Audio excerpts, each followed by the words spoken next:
جمدك يعني عمل له ايه؟ ضربه بالطبنجه في دماغه. ايوه ماشي يا حاج عمل له ايه؟ طب عمل لك ايه يا عم؟ تاني ايه يا عم؟ ايه اللي انت شايله في جيبك ده؟ طبنجه معاه طبنجه ما يجيش. مش هتمشي.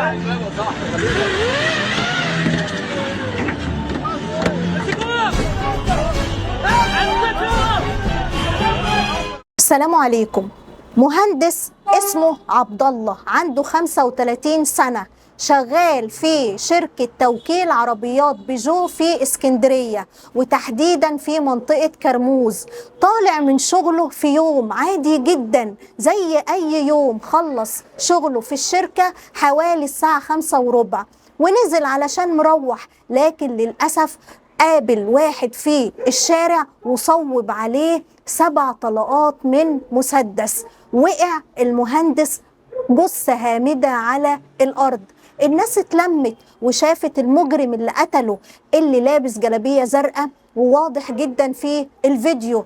المجرم ده ما كفهوش ان هو قتله، ده واقف بكل بساطة وكل شوية يروح يطمن ان هو مات، وان هو بقى جثة هامدة، وان هو فارق الحياة، والناس سايباه عادي. انا مش عارفه ليه الناس ما قبضتش عليه. وواضح في الفيديو المسدس اللي هو بيدخله في جيب الجلابيه اللي هو لابسها، والناس سابته يهرب. كان جايب عربيه لادا وموقفها، واول ما شاف المهندس نازل من الشركه صوب عليه 7 طلقات من مسدسه، وركب العربية بتاعته اللادا وفر هاربا وجري، لكن قدرت الشرطة انها تقبض عليه. المهندس عبد الله خريج الهندسة دفعة 2010-2011، وتخصص بتروكيماويات، مش كيمياء نووية زي ما الناس قالت. الكلام ده على لسان اخو المهندس عبد الله.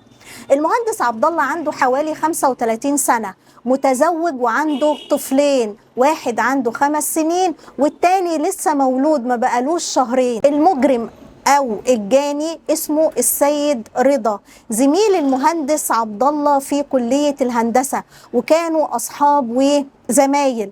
طبعا لما اتخرجوا ما اشتغلوش بالهندسة. بدأ المهندس عبد الله يشوف شغل علشان يقدر يتزوج ويفتح بيت، فاشتغل في شركة توكيل سيارات بيجو، اشتغل مندوب مبيعات. كان السيد بيشوف دايما ان عبد الله متفوق عنه في كل حاجة، بيشوف ان الناس كلها بتحبه، الناس كلها بتتعامل معاه كويس، فكان نفسيته بتحقد على عبد الله، ويقول اشمعنى هو عايش حياة سعيدة وانا لا. لدرجة ان عبد الله حس فعلا ان هو بيحقد عليه، فبيقول له انت بتحسدني، انت مستكتر عليا النعمة. قال له ايوه، اشمعنى انت اتجوزت وخلفت وفتحت بيت واشتغلت شغلانه كويسه وانا لا؟ فدايما عبد الله يقول له اجتهد علشان تقدر ان انت تشتغل وتفتح بيت زي ما انا فتحت بيت، كله بالتعب وكله بالمجهود. لكن السيد ما كانش بيبص ليه المجهود والتعب اللي عبد الله كان بيبذله علشان يوصل لكده.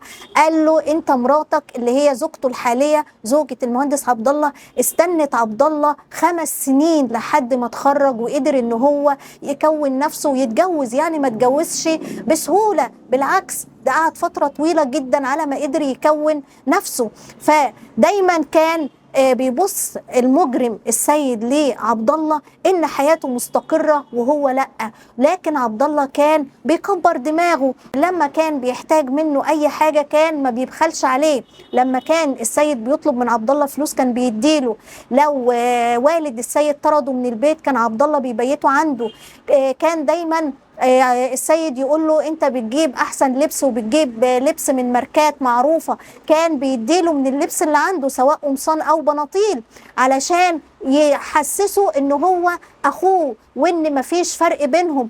لكن السيد عمل مشكلة كبيرة جدا نشر صور لزوجة المهندس عبد الله وابنه على جروب الدفعة بتاعتهم، هي دفعة الهندسة، وقال في حقها كلام وحش جدا. فعبد الله ساعتها قرر ان هو خلاص يقطع علاقته بيه لانه كده بيتعدى على حرمة بيته. وفعلا عبد الله قطع علاقته بالسيد، لكن السيد كان دايما بيحاول ان هو يتواصل مع عبد الله، يكلمه من ارقام غريبة، يبعت له على الواتس، لدرجة ان المهندس عبد الله عمل له محضر عدم تعدي في الشرطة، وكلم والد السيد وقال له خليه يبعد عني، انا مش عايزه في حياتي، انا خلاص شخص تعدى على حرمة بيتي وقال كلام وحش في حق مراتي، ازاي ان انا صاحبه بعد كده.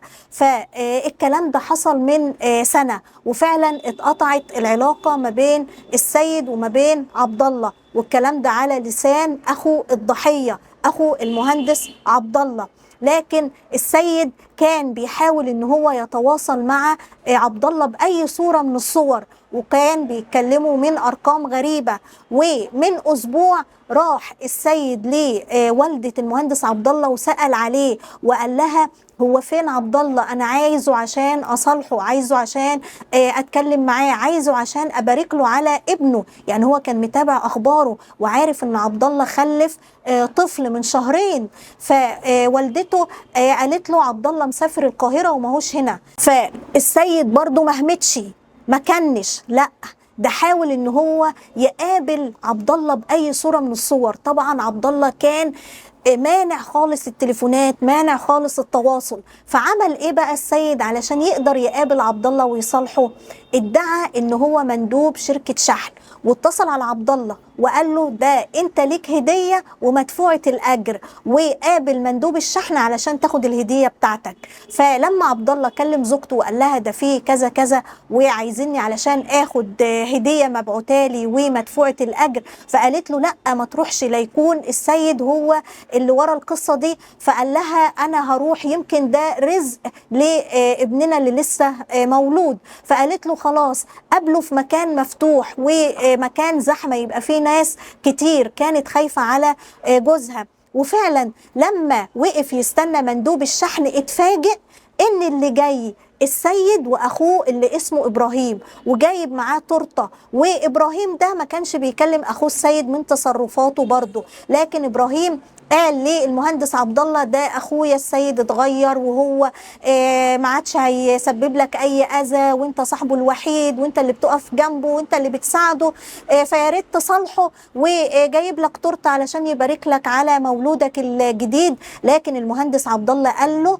خلاص هو تعدى على حرمة بيتي واتكلم كلام سيء في حق مراتي، فخلاص احنا كل واحد من طريق، لا يأذيني ولا أأذيه. وسابهم عبد الله وروح. لكن ازاي ان عبد الله ما يقبلش ان هو يصالح السيد؟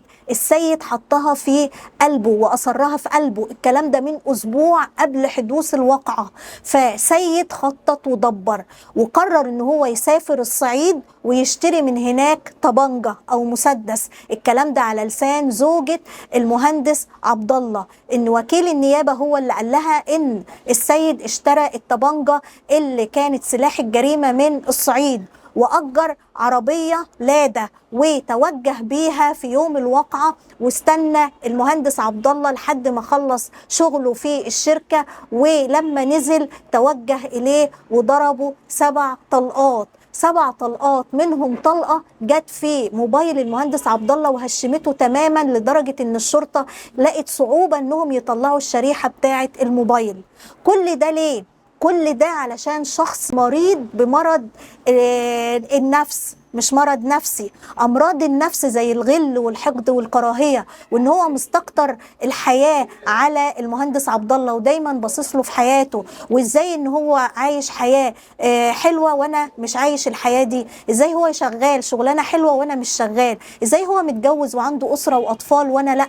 امراض النفس دي يا جماعه خطيره جدا، الشخص اللي دايما باصص لك في حياتك، دايما بيغل وبيحقد عليكي. وفي ناس الغل والحقد دفين، حتى تقابلك تضحك في وشك لكن هي جواها غل وحقد. دول ابشع من الناس اللي بتظهر الغل والحقد للشخص الاخر. على الاقل اللي بيظهر الغل والحقد بتبقي عارفه ان هو شخص مش سوي فبتبعدي عنه، لكن الشخص اللي بيبقى الغل والحقد جواه ويقابلك بابتسامه، دول من ابشع الاشخاص.